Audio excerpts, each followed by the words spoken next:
ressenti sur la piste du coup aux Deux Alpes, piste cool à rouler, assez tech au final parce qu'elle se défonce beaucoup au fil du week-end. On a pu voir qu'il y avait pas mal d'accidents et tout les jours précédents. Pas mal de changements de ligne à faire un peu ce matin en dernière minute avant la finale. Là, il y a des traces qui se sont ouvertes, il y a des virages à recouper, il y a plein de choses à faire. Et puis au final, elle tape un peu dans les bras, dans les jambes, dans les mains. Donc il va falloir tenir le coup tout à l'heure.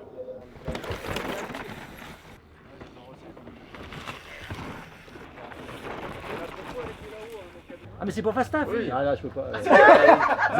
C'est pour lui. Non mais c'est vraiment des French line quoi, c'est vraiment ça coupe de partout et tout. C'est pas des Français apparemment. Bon tu rigoles quoi, c'est qui? C'est des Italiens apparemment. Non, la piste c'est une piste qui va vite, qui est défoncée là ces derniers jours. Par contre, elle a beaucoup évolué tout au cours du week-end. Des virages se sont un peu défoncés, mais sinon globalement c'est une piste qui est quand même qui a vachement travaillé toute la semaine. Avec du coup le premier jour avec de la pluie, du bon grip, et là ces derniers jours ça a vraiment séché et du coup poussière.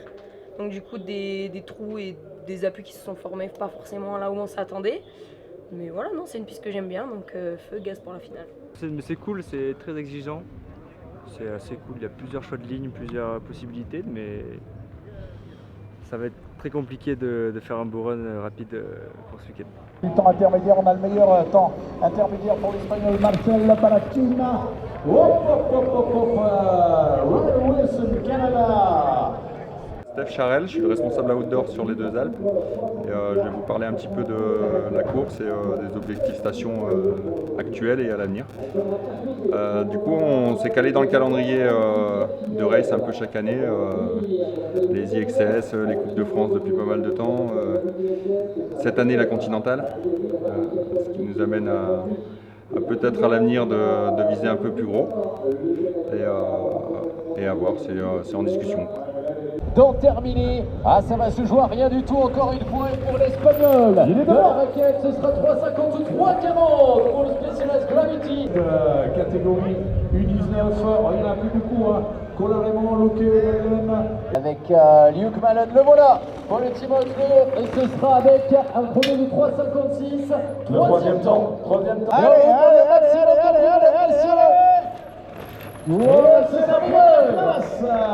Ouais bah bien roulé, je pense que ça fait plaisir, une petite course comme ça, Coupe du Monde, histoire de chercher quelques points et puis aussi du plaisir, c'était bien. Malheureusement dans mon run avant la trip j'ai perdu beaucoup d'air et ça a suivi tout le long, c'était un peu chiant mais franchement ça je suis assez content. Donc je vais pas me plaindre, aujourd'hui j'ai vraiment bien roulé et puis voilà. Et Lucy Jenkins, Camille Addison qui arrive maintenant, et elle prend la première place à 4,31.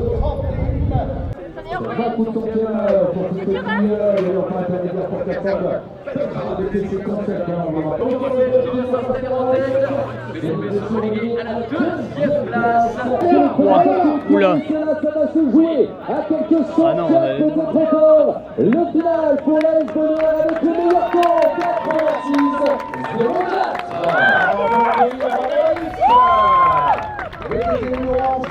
Avec 85. Contente de ton run? Oui, trop contente de mon run. Franchement, j'ai donné tout ce que j'avais. Compliqué sur le haut avec vraiment beaucoup d'erreurs. Mais sur le bas, j'ai su me reconcentrer et me remettre dans ma bulle et repartir après à fond pour la suite du run. Donc non, très contente de mon chrono. Quelques erreurs du coup qui me coûtent un peu la première place au scratch, mais bravo à Cassandre et voilà, non, je suis très contente, première élite. Alors feu, ça met en confiance pour la suite. Let's go. Attention, c'est du 3 minutes. Moi j'avais dit 48.